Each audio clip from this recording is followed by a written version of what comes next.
Alright, hey there, my name is Colton Normore, and over these past couple of months, my partner Yan Liu and I have spent our time developing this, a way of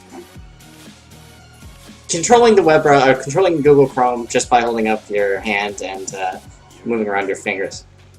So, the way our algorithm works is that it looks at the number of fingers that you have held up, as well as the angle that they're being held up at, and it generates commands based on these two things. So, let's just go in. I think it's more, or it would be important to look at the calibration process. So I'm just going to quickly close out of this and open up something else. So you'll notice that we're doing all of our tracking based on a blue glove, a colored hand.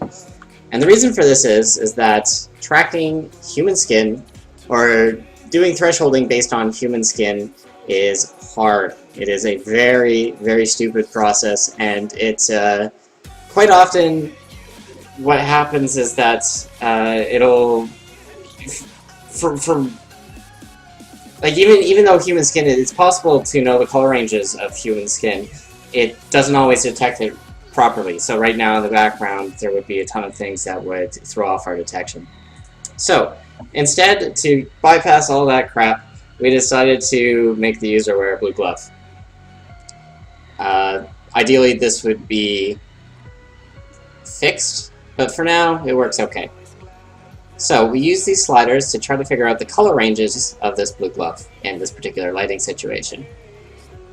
By moving things around, we can eventually obtain a clear picture of the hand.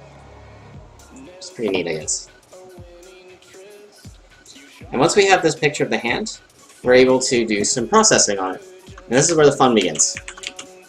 Just closing this. And open up the main part of our project. This is the backbone of our project, the gesture server. It's what I had opened up earlier.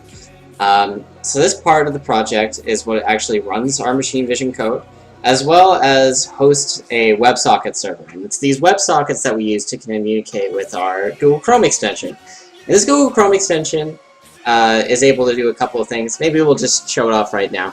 So right now we're going to connect to the WebSocket server, which we can see here in the console. And if we hold up 4 fingers, we scroll down the page. Oop.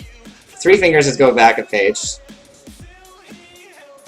And 5 fingers is scroll up the page, or scroll up the page. Like I said, our detection algorithm wasn't perfect, and the lighting in here is changing all the time, in all honesty, because I'm right near, or close to a window. But we're able of scrolling up, scrolling down. You saw it go back a page. We're also capable of refreshing the page, as well as opening up a new tab, painting the current tab black, and then opening up Rolling Stones painted black. It's cute, I guess. So as you can see, we're able to do quite a lot with our extension. The point of these particular commands for this extension was to show that we were able to, manipulate a browser's history and to do common things within the browser itself. So I guess we can talk about where we want to go next, because maybe it'd be better to talk about the current performance, then go and talk about what we want to do next. Because as it is right now, it performs pretty well. I'm running on kind of a beastly computer, but in most cases it runs pretty much at real time anyway. So it's a pretty fast algorithm. And what the algorithm actually is that based upon the distance of every pixel in this hand that it detects, the distance away from the center of mass point, if you're a point on this fingertip, for example, and it detects that your distance is greater than the distance of all the pixels around you, you are more likely to be a fingertip. So these pixels that we've picked right here, or these pixels that the algorithm has picked, are the ones that are farthest away from the center of mass compared to their neighbors. And that's how we get the fingertips, and then we can count the number of fingertips it detects and the angle, or get the angles away from the center of mass. So our In addition to running pretty fast, it is also pretty, I guess you could say, robust. Different hand gestures actually do different things. Holding up two fingers like this, or like this, actually holding up two fingers like this is what we designed the algorithm to work with in the beginning. But holding up two fingers like this, even though it's detecting two fingers, doesn't refresh the page. However, if you do another gesture, a slightly different one, it does actually refresh the page, which is pretty cool. It allows us a lot of ways forward to kind of improve on our algorithm, or to expand functionality. I guess we should speak about that now.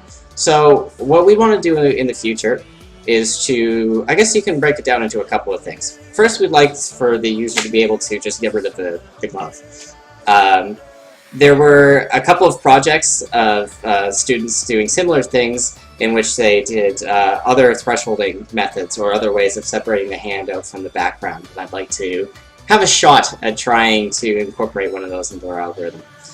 And ideally, the other things that I'd want to improve on is to incorporate motion gestures as well. Because right now it's only counting fingers, which is fine, but it's also not the most that we can do.